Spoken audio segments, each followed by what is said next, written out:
All right, we've got a guest right now. Dale Richardson is the host of the Karis Project, a whistleblower and a political prisoner in Canada. Political prisoner, second time he's been on the show. Dale Richardson, welcome to the show. How are you? I'm good. Thanks for having me on. I mean, as good as I can be in communist Canada.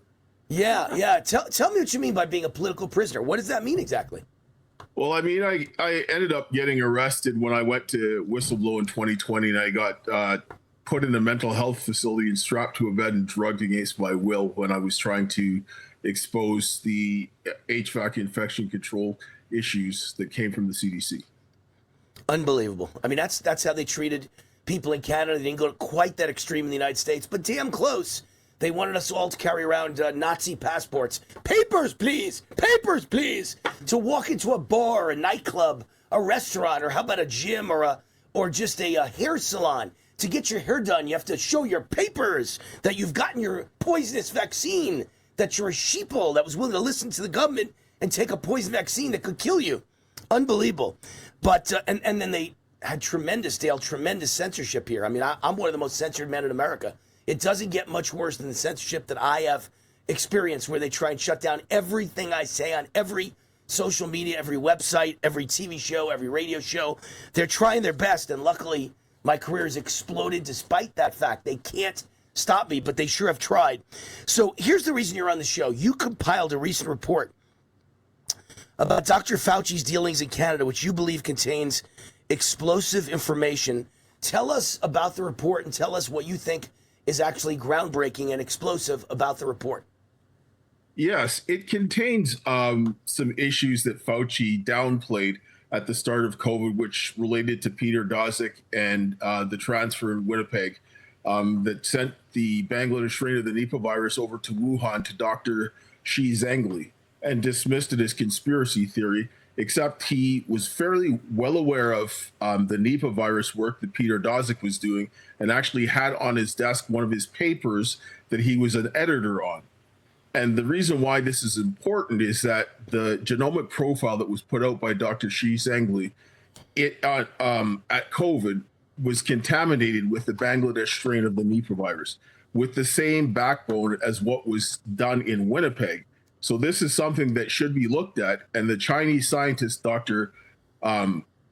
Chu, was there to oversee what was going on in Wuhan on their Project 2, where they're developing basically biological weapons, gain of function, and so forth. And Fauci had knowledge of what Peter Daszak was doing and dismissed this. So they got swept under the rug. So in your opinion, what did Dr. Fauci know in reading, you're a whistleblower, and reading all of these files and compiling this report? What did Fauci know, and when did he know it before the pandemic began, and that he didn't admit to knowing, but he knew it? Tell us, educate us. He was funding Peter Daszak, and he was well aware of the Nipah virus work that Peter Daszak was doing. Dr.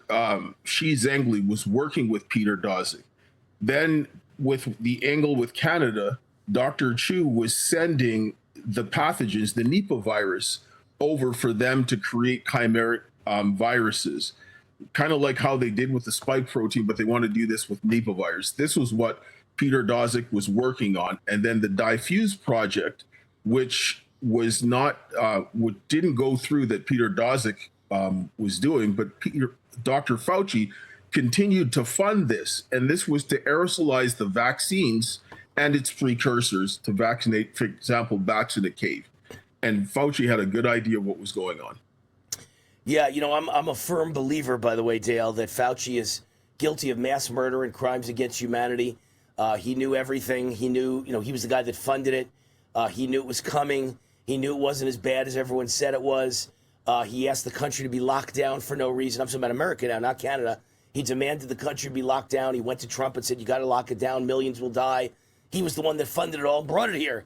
And he's complaining millions will die. And meanwhile, there was never going to be millions that died. It turned out to be a flu, like any other flu season, maybe a little bit worse, bad flu season, but nothing that should cause the economy of America to shut down and the world to shut down. And then he tried to kill ivermectin and hydroxychloroquine, both of which are very effective against COVID, if not a cure, certainly very effective, but maybe with ivermectin, an actual cure that kills it on contact. And he made it like it was a horse paste for horses and dogs and cows and pigs, and not something that would be used for humans. And that's a lie. It's a Nobel Prize winning drug for humans. There happens to be an animal drug too. So a total lie. And he did that because he would have, if you had allowed ivermectin to be used and save people's lives, then you would not have gotten the authorization, the emergency authorization for the COVID vaccine. So he wanted his friends to make billions of dollars with the COVID vaccine, whereas they would have made no money because ivermectin is a cheap, inexpensive pill that was already approved years ago, and you can't charge more for it, and it's very inexpensive. I buy it all the time. To this day, I have tons of ivermectin in my home, and I take it every week as a prophylactic, so I never get sick in the first place. But he said it was terrible for you. It's a lie. And so how many died because of that?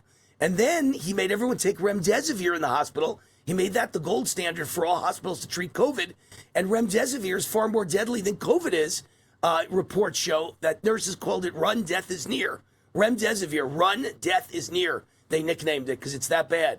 And then, when you add it all together, and then he covered it all up that the vaccine was killing people and remdesivir was killing people. So when you add it all up, Dale, this guy should be facing a Nuremberg death penalty trial, and he should be hung if found guilty in front of the nation for mass murder and crimes against humanity. Tell me your reaction to what I just said. Absolutely, because you have to sit down. People have to understand what Project Diffuse was. They wanted to aerosolize the mRNA vaccines. The mRNA vaccines are basically create the spike protein in your body.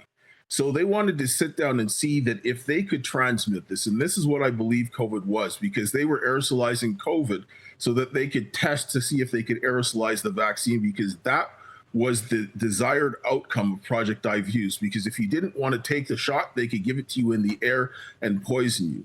Right. People died because of this, and they were fully aware of that this did not work in 2002 from the SARS-CoV-1 outbreak in Hong Kong and Toronto. They knew the lockdowns didn't work.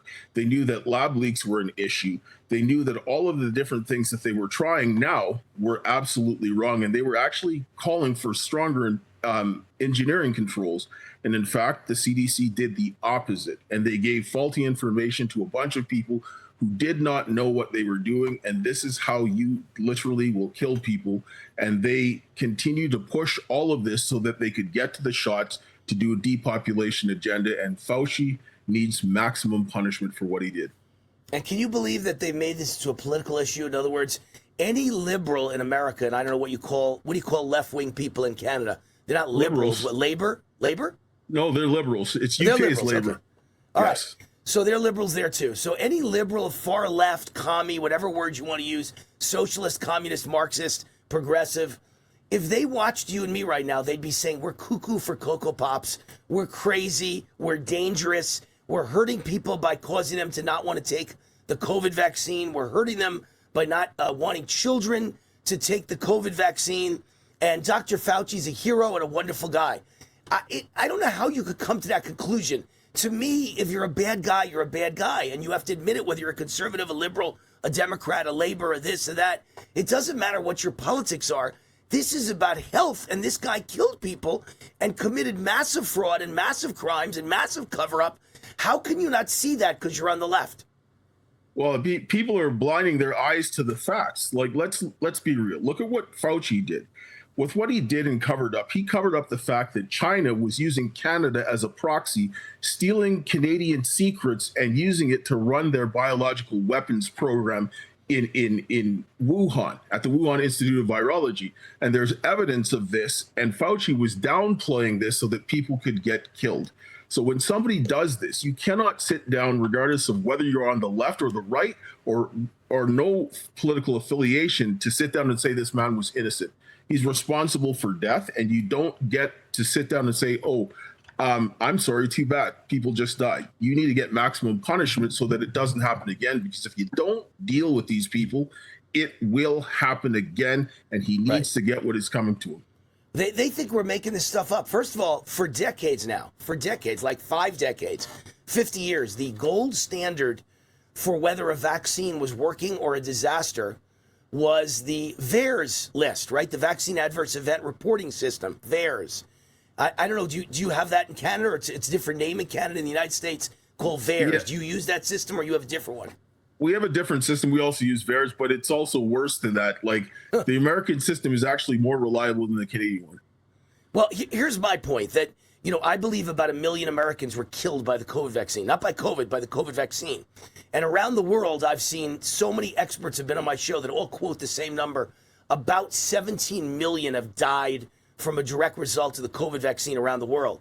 17 million. And I just want to point out, in the 1970s, we had a swine flu, pandemic, and we tried to vaccinate Americans. We vaccinated 60 million Americans, and 25 of them died after getting the vaccine. And what did we do, Dale? We canceled the entire program, and no one else is allowed to get the vaccine because 25 died. So forget the figure of 17 million. Forget the figure of 1 million in America. I don't know how many died in Canada, but let's say several 100,000 died from the vaccine. Forget those numbers. Just work with VAERS. VAERS says 40,000 Americans died from the COVID vaccine. And VAERS was studied by Harvard for years, and they said only 1% of deaths are ever reported to VAERS.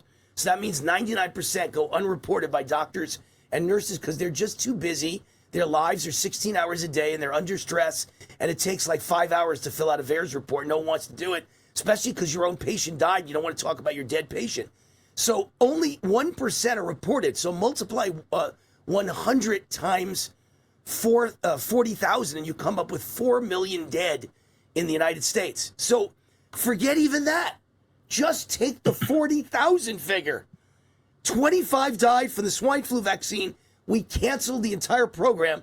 40,000 died from COVID vaccine, and we are still giving it today to little children at CVS. Is that not insane? It's absolutely insane because that death is far too much. And people have to understand that those deaths didn't happen out of a void. This is why COVID has to be dealt with. It's not because it was the most deadly disease. It wasn't. It's what they used it to do. COVID was the mechanism by which they were able to implement the vaccine, start giving people remdesivir, locking down the places, destroying the economy by wiping out small business, and using it to interfere in the 2020 election. So when you look at what COVID did, it was far worse than just the vaccine by itself, because without COVID, there's no vaccine. Without COVID, there's no more remdesivir being pushed. Without COVID, the middle class isn't getting wiped out. And Trump doesn't lose in 2020. Exactly. Trump wins in 2020. It destroyed his economy, which he was bragging about. It's his number one attribute was I created a great economy. Suddenly, everyone was unemployed. The economy was destroyed.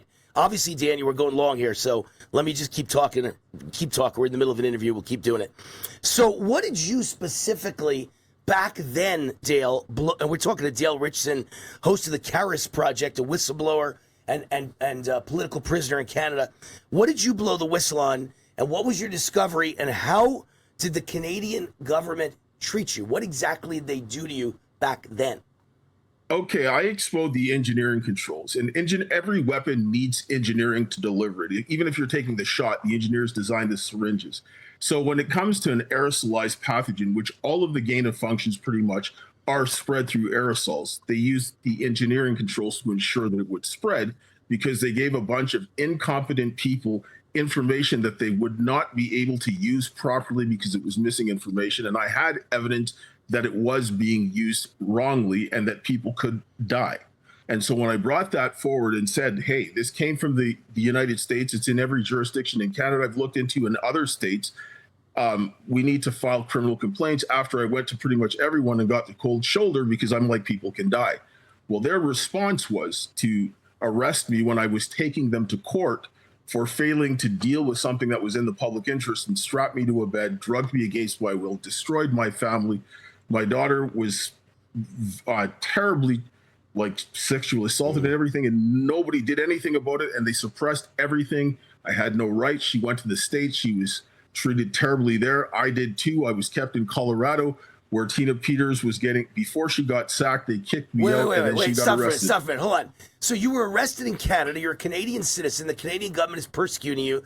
The Canadian government is making you a political prisoner. How do you wind up in prison in Colorado? I went to the States after they let my daughter out. My daughter's Native, and they took her at the border and put her in immigration detention. Then I went after she got out. They arrested me because I said, I'm not going back to Canada. I was strapped to a bed and drugged against my will. I have the evidence. I have 4 witnesses at the border with me. They take me into custody, take me to Colorado, deprive me of due process, process me under the Safe Third Country Agreement like they did my daughter, which doesn't apply to Canadians or Americans. They gave me due process. They punted me out and sent me back. Yes. Wow, your story is so frightening. Actually, there's more to it because I see some notes here. You didn't even mention that you lost your home and your bank accounts were frozen. So you were basically treated like the Canadian truckers in that convoy, because that's what they did to them too. They took their life away, they took their homes away, and they froze their bank accounts and tried to take their dogs away. If they had a dog in the truck cabin, they tried to take the dog away from its rightful owner, who was a trucker. These are crazy, dangerous communists, and they're now in control of your whole country, right? From what I could see, you're now controlled by Communist China. Canada's like a subsidiary of Communist China. Yes, our Canadian Security Intelligence Service came out and said that every government from Mulroney, this is like the last 30, 40 years, have been under the control of the CCP, and nobody's doing anything. It's common knowledge. So when anybody stands up for what is right, the hammer is coming down. Canada is a proxy state for the CCP, and the United States should be looking at the northern border as the biggest security threat because you have the longest undefended border in the world, and it's controlled by China. We have no free speech. We have no freedom whatsoever unless the government says so. If you don't toe the government line, you're going to end up in a gulag. You're going to end up in prison. You're going to end up in a mental institution. And in Canada, they love to do the MK Ultra and drug you. That's the Canadian way. Well, and I saw in the news maybe a month ago, and I commented on this show, but I've really never gotten back to it. And it was stunning information. Just like the UK, you guys just passed the law that if anyone's offended by your social media tweets, they could put you in prison. They'll show up with police, SWAT, and invade your home and drag you away in cuffs and sentence you to 2 years in jail for a social media post, for a tweet. Is that, did I read that correctly? Yes, and it's actually worse when you have Bill C8 and C9. If you sit down and say that homosexuality is a sin, or you stand up against the transgender agenda, they can put you in jail. If you read the Bible verse that literally says that homosexuality is a sin, they can charge you. So there's no religious freedom and no civil freedom, because if you take away freedom of speech, you've taken away civil liberty and religious liberty, and the government is policing everything. So you're going to see worse than what they did in the UK, because we are full-blown communists here in Canada. They don't take any type of freedom. They don't take any type of freedom of religion, and they are persecuting Christians left, right, and center. And you're basically now at war with the United States of America. I mean, first of all, you know what's crazy, Dale, is that, I don't mean this in a bad way, don't take offense to it, but Canada's like a pipsqueak compared to the United States. You're a little gnat on an elephant compared to us. What would make the leaders of Canada think it's a good idea to get into an economic war with the United States? How are they going to survive when we're your number one trade partner? You're not important to us, we're important to you. We buy everything you make. So if in fact there's a trade war, the one that's 10 times bigger is going to be the winner of that trade war, and the loser is going to go into a Great Depression. What are they thinking? Well, they're not thinking. A lot of the people are buying the propaganda that the state-sponsored media is spewing, because Mark Carney, he's a globalist. People have to understand that. They called him Mark Carnage because he ran the Bank of England and ran it into the ground. Then he was the one who advised Trudeau to illegally freeze the bank accounts of the trucker convoy. He is here to destroy the economy. This guy is a central banker, and he's nothing more. He's not here for the interests of Canadians. He's here for the interests of the globalists, and he's doing exactly what they want in destroying the Canadian economy so that we will own nothing and become happy. So let me ask you 2 scary questions. Number one is, just for doing this interview, how do you know they're not going to be knocking at your door tonight and dragging you away to prison? I don't. Whenever I go out of the house, it's a risk. But at this point in time, I don't care, because at the end of the day, what am I supposed to do? Sit down and allow communists to run rampant? All these godless people to run rampant? Absolutely not. I serve God, so I have to do what's right. And so I'm going to resist no matter what. until God says it's time to stop.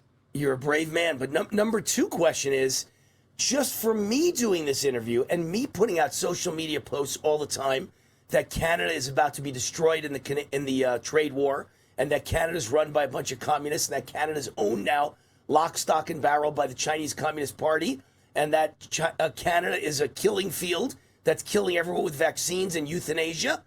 If I were to travel on vacation or business to Canada, I would guess I'd be stopped at the airport and they would try and send me back to America, or maybe even hold me for a few days. I don't know if they'd throw me in a gulag, but I think they would definitely hold me at the airport for 48 hours, and no one would know where I was. My relatives, my wife, my kids would not know what happened to Wayne.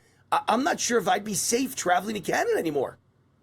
Well, you definitely probably would expect to have some problems, right? Like, they might not treat you the same way as they would a Canadian citizen because you're American, and then the Americans will come asking questions, but they still will do things because they've done this to anybody that comes onto their shores. Like, I know American citizens who have their rights violated. They've taken their children and shipped them off to England and so forth. So Canada has no respect for the rule of law when you're dealing with these activist judges, these communists, these people who hate the government, because there are people who are trying to do their jobs and there's a lot of people who don't, and they're beholden to this liberal government that is destroying the country. I wouldn't tell anybody to come here. Yeah, and the same thing is kind of happening here, even with Trump as president. He tries every day to save America, and he does something great every day. I mean, literally, like 365 days in a year, he announces something great, and then within hours, there's a lawsuit by the liberals and the Democrats and the commies, and a legal challenge, and then some communist insurrectionist judge freezes it and blocks it, and Trump can't do what needs to be done. So he's done 500 great things in 500 days in office, and yet 500 judges have blocked him, so nothing really gets done. And then people blame Trump and go, he hasn't done anything to save America, to make things better. You got his insurrection going on, a communist color revolution blocking him every step of the way. So things aren't getting worse, but they're not getting better either, unfortunately, because of this insurrection and this communist color revolution. Now in Canada, they're literally getting much worse because you have the communists in charge. There's no Trump to block them. They don't have to block him. They're in charge. So it's even worse. But trust me, our bad day is coming, because if they win in 2028, this country will be just like Canada very quickly. So it's scary. You're like, when I look in the mirror, Dale, I look at you and I say, that's the future of America right there. You're the canary in the coal mine of what's coming to America, and it's very, very frightening. What's your status at this very moment? Well, right now we're working with, as many people in the grassroots to try to get this information out and let people know what's going on. We've actually petitioned the government in Canada and the United States for redress of grievances, and we're working to get people to use that First Amendment right that you guys have, because if you guys start solving your problems there, it will translate to over here, because these globalists were working cross-border.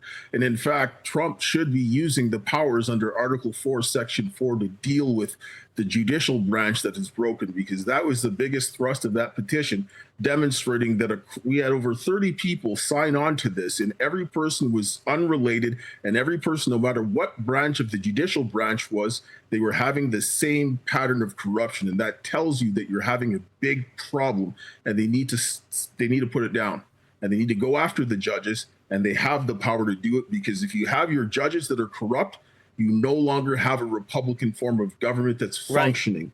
Right. And the judges are part of the government.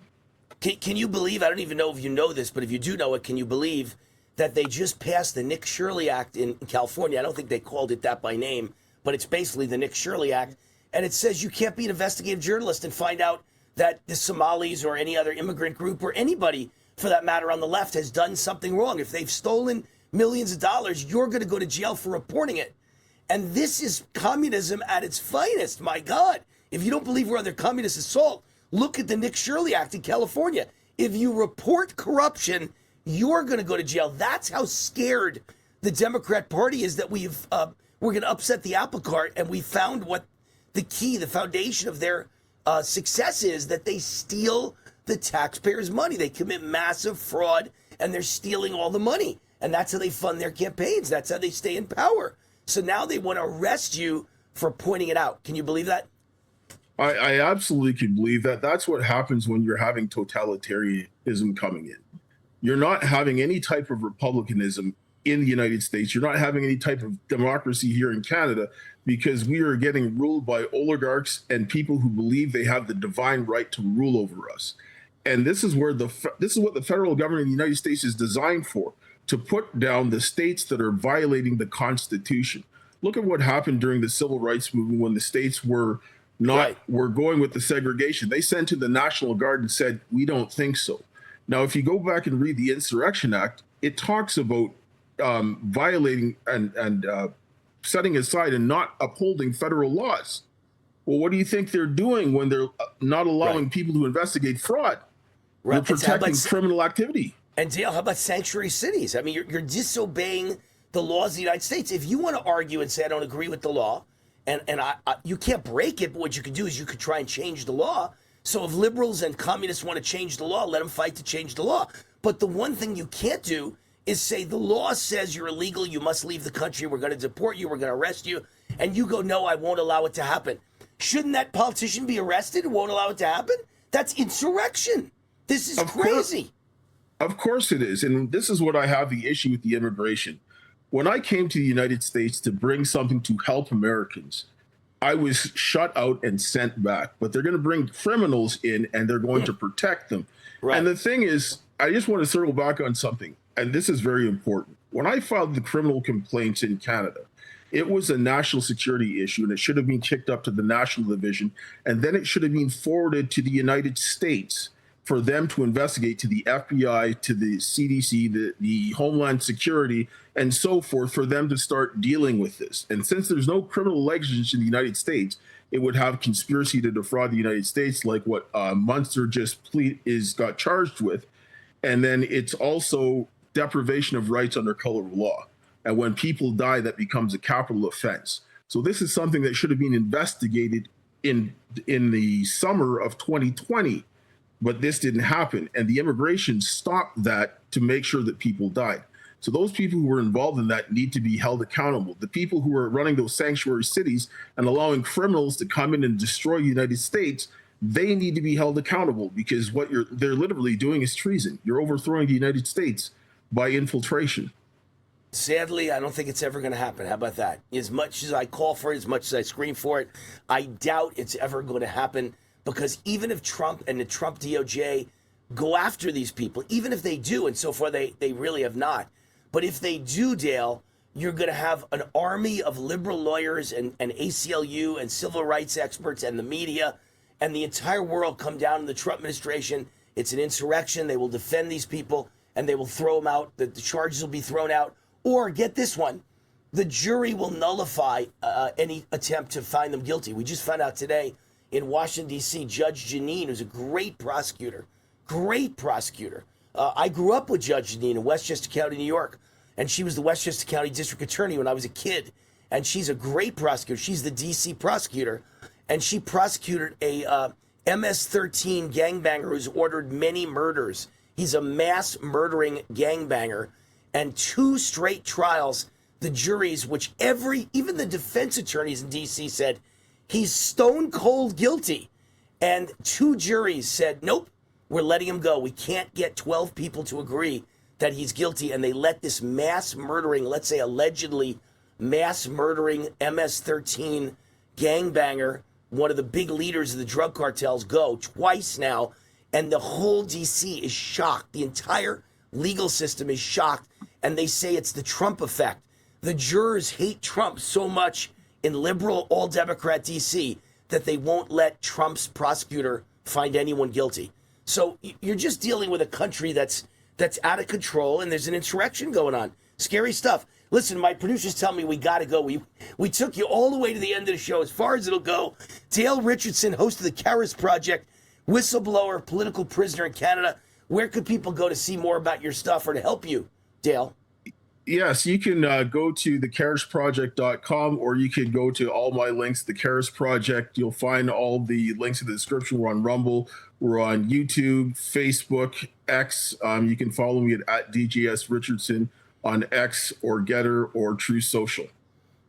You are a jewel. You are a jewel, a very well-spoken man. And I don't know how Canadians aren't proud of you and they don't give you a great job or put you in charge of the damn country, because you're a very well-spoken man and a very smart man. And the fact they treat you this badly shows it is a communist conspiracy to destroy Canada and the people of Canada, that you should be basically fearing for your life right now, fearing for your freedom, and your family torn apart, and your home torn apart, and your bank accounts frozen. You're a good man, Dale. We appreciate you. Thank you for having me. All right.